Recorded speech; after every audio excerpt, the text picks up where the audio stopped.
తాకట్లో ఉన్న మీ బంగారాన్ని విడిపించి ఆ రోజు ఆన్లైన్ రేటుకి కొంటాం. Sharma gold company.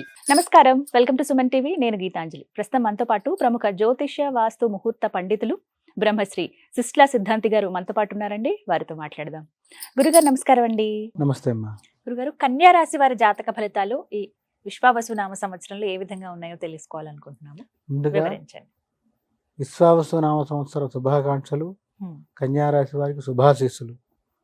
విశ్వావసు నామ సంవత్సరంలో అందరూ బాగుండాలని కోరుకుంటూ అసలు కన్యారాశిలోకి ఎవరు వస్తారో ముందర తెలుసుకుందాం. ప్రధానంగా కన్యారాశిలోకి ఎవరు వస్తారు అంటే ఉత్తరా నక్షత్రంలోని 2, 3, 4 పాదాల వాళ్ళు, లేదా ఉత్తర ఫల్గుని అంటారు, ఏదన్నా ఒకటి. ఉత్తర ఫల్గునిలోని 2, 3, 4 పాదాల వాళ్ళు, హస్తా నక్షత్రంలోని 4 పాదాలు, చిత్తా నక్షత్రంలోని మొదటి 2 పాదాలు, ఈ 9 పాదాల వాళ్ళు కన్యారాశిలోకి వస్తారు. వీరికి ఈ సంవత్సరం ముందుగా ఉన్న గ్రహస్థితి ఒకసారి మనం పరిశీలించుకుంటే, ప్రధాన గ్రహాల్లో దేవగురువు అయినటువంటి బృహస్పతి నవమమైన వృషభంలోంచి దశమమైన మిథునంలోకి వస్తాడు. 10వ ఇంట్లోకి మారుతాడు.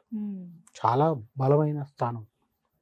తదుపరి శని వచ్చేటప్పటికి సంచారంలో 6 నుంచి 7వ ఇంట్లోకి మారుతాడు. రాహు వచ్చేటప్పటికి వక్ర సంచారంలో 7 నుంచి 6కు వస్తాడు. కేతువు జన్మరాశి నుంచి తాను వేల్లోకి సింహంలోకి వెళ్తాడు. ఇది కన్యారాశి వారికి సంబంధించి దాదాపుగా చాలా బాగుందని చెప్పాలి. గ్రహస్థితి చాలా బాగుంది.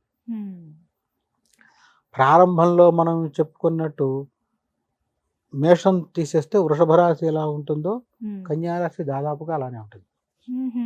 గ్రహస్థితి బాగుంది కాబట్టి కన్యారాశిలో ఉండేటువంటి విద్యార్థులు, చదువు పూర్తయిన వాళ్ళకి ఉద్యోగం స్పీడ్గా వచ్చేస్తుంది, చాలా తొందరగా వస్తుంది. పై చదువుకి వెళ్దాం అనుకున్న, విదేశాలలో వెళ్దాం అనుకున్న వాళ్ళు, పై చదువుకి ఇంకో యూనివర్సిటీకో ఇంకో రాష్ట్రం వెళ్దాం అనుకున్న వాళ్ళు ఖచ్చితంగా వెళ్ళిపోతారు. ఏమీ ఇబ్బంది ఉండదు. చదువులో ముందు వరుసలో ఉంటారు. ఉత్తీర్ణత శాతంలో కూడా పైన ఉంటారు. ప్రవేశ పరీక్షల్లో ముందర ఉంటారు. అట్లా విద్యార్థులు చక్కటి ప్రతిభలో ఉంటారు. వాళ్ళ ప్రతిభ చాలా బాగుంటుంది. జ్ఞానం కూడా చాలా బాగుంటుంది. ఆలోచించే విధానం, ఆ సమయానికి చెప్పేటువంటి మాట సమయస్ఫూర్తిగా సమాధానం ఇవ్వగలరు, చాలా బాగుంటారు. ఇంకా చెప్పాలంటే ఈ యొక్క విద్యార్థులు ఏదైనా ఇంటర్వ్యూకి కానీ ఉద్యోగానికి వెళ్ళినప్పుడు చక్కటి సమాధానంతో ఆకట్టుకుని ఉద్యోగం తెచ్చుకుంటారు. మిగిలిన వాళ్ళని గంట ప్రశ్న వేసినటువంటి యాజమాన్యం ఉద్యోగంలోకి తీసుకోవాలని వీళ్ళని వచ్చేటప్పటికి 2-3 ప్రశ్నలకే తీసుకుంటారు. అతను 20 ప్రశ్నలు వేసి ఇతను 2-3 వేస్తారు. ఎందుకంటే ఇతను చెప్పే సమాధానం అంత ఉంటుంది. అంటే అవతల వాళ్ళు చెప్పిన 1-2 సమాధానాలే ఆశ్చర్యపోయేట్టు అంత ఆకలింపు చేసుకునేట్టు చెప్తారు. ఆ రీత్యా మంచి విద్యార్థుల మటుకు ఖచ్చితంగా ముందు వరుసలో ఉంటారు, అలాంటి సందేహం లేదు. కన్యారాశిలో మటుకు అక్కడ వాళ్ళకి చాలా యోగం పట్టిందనే చెప్పాలి. చాలా బాగుంటుంది. ఇక గౌరవం సంఘంలో చాలా బాగుంటుంది. మంచి గౌరవం, మంచి పేరు తల్లిదండ్రులకు తెస్తారు. మంచి గౌరవం వీళ్ళు సంపాదించుకుంటారు. అవివాహితులకు వివాహం అవుతుంది. ఇల్లు కొందాం అనుకున్న వాళ్ళు ఇల్లు కొనుక్కుంటారు. వాహనం కానీ నూతన క్రయ విక్రయాలు జరుగుతాయి. వీరింట శుభ కార్యక్రమాలు జరుగుతాయి. కన్యారాశిలో వాళ్ళు ఉన్నారు, పిల్లలు ఉన్నారు అనుకోండి, వారింటి వారికి పెళ్ళిళ్ళు అవ్వటం, శుభ కార్యక్రమాలు జరుగుతాయి. మంగళకరమైన కార్యక్రమాలు జరుగుతాయి. అన్ని వైపుల నుంచి బాగుంటుంది వాళ్ళకి.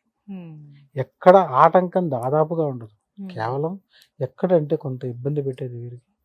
మనం చెప్పాలంటే ఈ డిస్క్ దగ్గర నుంచి ఇక్కడ వరకు కొంత ఒత్తిడి ఉంటుంది స్పైన్ మీద. అదొక్కటే వీళ్ళకి కొంచెం ఇబ్బంది పెడుతుంది. అది జాగ్రత్త తీసుకుంటే ఎలాంటి ఇబ్బంది ఉండదు. అంటే వీరికి పని ఒత్తిడి ద్వారా మెడ నరం, అంటే బటర్ఫ్లై అంటాం, బటర్ఫ్లై షేప్లో ఈ షోల్డర్ మీద ఇట్లా వస్తుంది.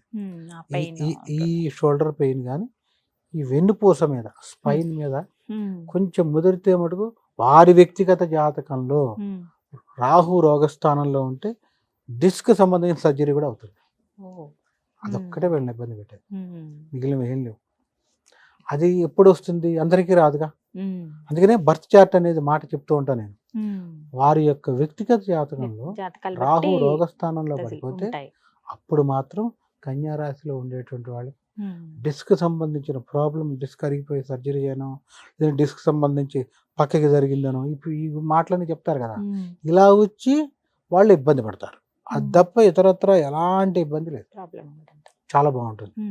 ప్రధానంగా ఇక్కడ మనం విద్యార్థులు అయిపోయారు, వ్యాపారంలో ఉండేవాళ్ళు, రాజకీయం కాదు కానీ మరి ఉద్యోగస్తులు కానీ, ఉద్యోగస్తులకు వచ్చేటప్పటికి పదోన్నతి, మంచి గౌరవం లభిస్తుంది. ఉద్యోగస్తులకి దాదాపుగా వారి మాట చెల్లుబాటు అయ్యేటే ఉంటుంది, గుర్తింపు ఉంటుంది. కష్టపడతాడు ఉద్యోగి, ఇతని ద్వారానే నడుస్తుందని చెప్తాడు బహిరంగంగా. ఆ యాజమాన్య స్థాయిలో ఉండేవాళ్ళు కూడా ఇతను చాలా అవసరం నాకు, ఇతను లేకపోతే కష్టం అని పైన కూడా ఫైట్ చేస్తాడు, గుర్తింపు వస్తారు. ఇతనికి ఇక్కడి నుంచి కాకుండా బయట నుంచి కూడా గుర్తింపు వస్తుంది. ఆ రకంగా ఉద్యోగస్తులు చక్కటి గుర్తింపును పొందుతారు. సంఘంలో గౌరవం, కీర్తి లభిస్తుంది. పూర్తిగా గౌరవం, మర్యాద దక్కుతాయి. ఇది కాకుండా వ్యాపారంలో ఉండేవాళ్ళు కూడా చక్కగా వ్యాపారాన్ని ఆకర్షింపజేస్తారు. జనం ఇప్పుడు అన్ని షాపులకి వెళ్ళరు, 2 షట్టర్లు పక్క పక్కన ఉంటే ఒక షాపుకి వెళ్తారు అందరూ. అంటే ఆ వ్యాపారంలో కూడా ప్రజల్ని ఆకర్షింపజేయగలుగుతారు. ఆ రకంగా వ్యాపారంలో అప్పటి వరకు స్లోగా ఉన్న వ్యాపారం చాలా వేగాన్ని పుంజుకుంటుంది. వ్యాపార పరంగా జనాన్ని ఆకలింపు చేసుకుంటారు. ఇది వ్యాపారంలో. వృత్తి, వ్యవసాయ రంగం, ఏ రంగంలో ఉన్న వారికైనా ఈ కన్యా రాశిలో వారికి దాదాపుగా బాగుంటుంది. ఎక్కడ దాదాపుగా ఎవరికి ఎలాంటి ఇబ్బందులు ఉండవు.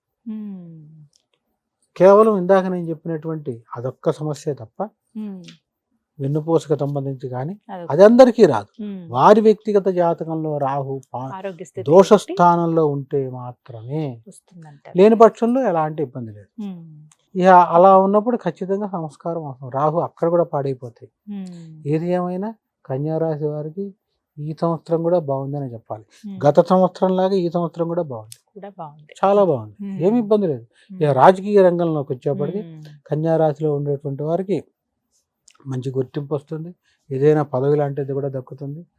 అంటే పదవి వీళ్ళని వరిస్తుంది, వీళ్ళు పదవి కోసం వెంట పడరు, ఆ పదవి వీళ్ళని వరిస్తుంది. అంటే మీరు దీనికి సమర్థులు అని ఇచ్చేటువంటి పదవులు కూడా అలాంటివి కూడా వీళ్ళకి వస్తాయి. రాజకీయ రంగంలో మంచి పేరు వస్తుంది.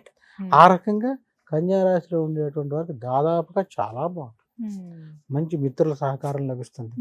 ద్వితీయార్థంలో అంటే ఉగాది సుమారు ఏప్రిల్ కదా, మార్చి 30 అంటే ఏప్రిల్, ఏప్రిల్ నుంచి 6 మాసాలు, 6 మాసాలు తీసుకుంటే ఏప్రిల్, మే, జూన్, జూలై, ఆగస్టు, సెప్టెంబర్ ఇది దాటిపోయిన తర్వాత ద్వితీయార్థం అంటే అక్టోబర్ తర్వాత నుంచి వీళ్ళకి మిత్రుల సహకారంతో మరింత పేరు వస్తుంది.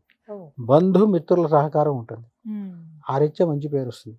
మొత్తం మీద పరిశీలన చేసుకుంటే కన్యా రాశి వారికి ఈ శ్రీ విశ్వావసునామ సంవత్సరం మంగళకరం, శుభకరం, అంతా బాగుంటుంది, సంతోషంగా ఉండదు. పరిహారం కూడా చెప్పారు కాబట్టి ఆ విధంగా చిన్న చిన్న పరిహారాలే చేసుకుంటే రోజు అలవాటు చేసుకుంటే చాలు. ఇక నిజంగా ఇప్పటికే వెన్నుపూస సమస్యతో లేదా డిస్క్ సమస్యతో బాధపడుతున్న వాళ్ళు ఇప్పుడు మటుకు జాతక చక్రాన్ని పరిశీలించుకోవాలి. ఎలా ఉందో చూసుకోవాల్సిందే. సరి చేసుకోకపోతే అది ముదిరిపోతుంది, అది తప్ప ఇంకేం లేదు. చక్కగా వివరించారు గురుగారు, ధన్యవాదాలండి. నమస్తే.